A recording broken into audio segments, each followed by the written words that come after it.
Aujourd'hui, je vous emmène dans l'univers à la fois étrange et fascinant de Bunny de Mona Awad. Ce livre mêle horreur psychologique, satire sociale et réflexion sur l'identité féminine. Et si vous l'avez déjà lu, vous savez à quel point il est à la fois fascinant et perturbant. Bunny raconte l'histoire de Samantha, une étudiante en art dans une université prestigieuse aux États-Unis. Samantha, c'est une étudiante un peu à part, elle est cynique et introvertie. Jusqu'au moment où elle se retrouve mêlée, un peu par hasard, on ne sait pas trop pourquoi, à un groupe de filles très extravagantes et populaires qui s'appelle entre elles Bunny, donc lapin. Ces jeunes femmes intègrent donc Samantha dans leur petit cercle fermé et l'invitent à ce qu'elles appellent des ateliers, là où créativité, rituels étranges et écriture se mêlent à une violence latente. Et très vite, Samantha perd le pied entre réalité et hallucination. Et à partir de là, le roman nous entraîne dans une spirale inquiétante où tout est incertain. Un thème central du livre, c'est la quête d'appartenance et la perte de soi. Samantha, qui est un peu rejetée des autres, un peu à l'écart, un peu solitaire, se retrouve donc mêlée au groupe des bunnies, des lapins. Elle se laisse séduire finalement et emmener dans ce monde auquel elle n'appartient pas à la base, ce qui crée une tension entre son individualité et le conformisme social. Donc finalement, le roman explore aussi comment le désir d'être accepté peut mener à la perte de son identité ou en tout cas à son effacement. À travers ce microcosme universitaire, Mona Awad critique aussi l'élitisme académique. Elle dénonce l'hypocrisie et la superficialité des institutions, là où l'art et la littérature sont parfois réduits à de simples exercices de style déconnectés de la réalité. Un autre aspect marquant du livre Bunny, c'est la façon dont on traite la violence féminine sous-jacente. Les bunnies, les lapins, ce groupe de filles excentriques, incarnent une féminité idéalisée et toxique, là où une apparente douceur masque en réalité une grande cruauté. On a donc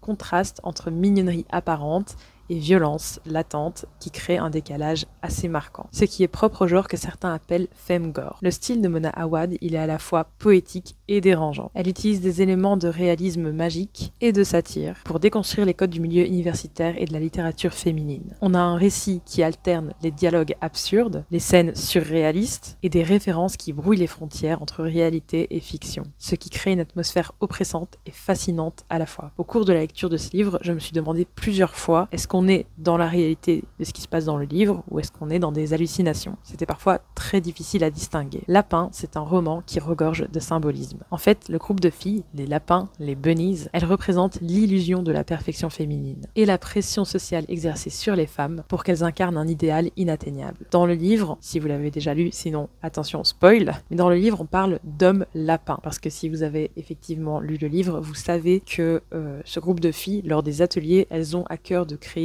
plus que de la simple fiction littéraire. Elles créent des incarnations sur base de lapins, si je puis dire. Elles veulent que la littérature fasse corps et c'est comme ça qu'elles s'y prennent. Ça, c'est le côté vraiment magique, un peu fantastique du livre. Je pense qu'il fallait expliquer ça pour la suite, parce que si je vous dis juste les hommes hybrides ou les hommes lapins, vous allez me dire qu'est-ce qu'elle raconte celle-là. Je disais donc les hybrides hommes-lapins sont une métaphore de la fusion entre rationnel et irrationnel. Elles veulent créer une sorte d'hybride et ils illustrent finalement la perte de contrôle de Samantha. Et la violence, souvent suggérée plus que montrée ou racontée en détail, maintient une tension constante tout au long du récit. Bunny, c'est un livre qui a connu un grand succès et d'ailleurs j'en ai entendu parler beaucoup avant de me plonger dans cette lecture. Je sais qu'il a obtenu divers prix mais c'est pas le sujet ici, j'ai pas voulu mettre l'accent là-dessus. Mais si je devais résumer, je dirais que Bunny, c'est un livre qui défie les conventions, tout en mêlant satire, horreur et réflexion sociale. Il interroge notre rapport à la créativité, à l'identité et à la quête d'appartenance. Donc si vous aimez les récits qui bousculent et qui vous laissent une impression durable, ce livre est pour vous. Et si vous avez lu ce livre, qu'est-ce qui vous a le plus marqué dedans? Est-ce que vous avez peut-être votre propre interprétation personnelle du roman? Si oui, n'hésitez pas à me la partager en commentaire.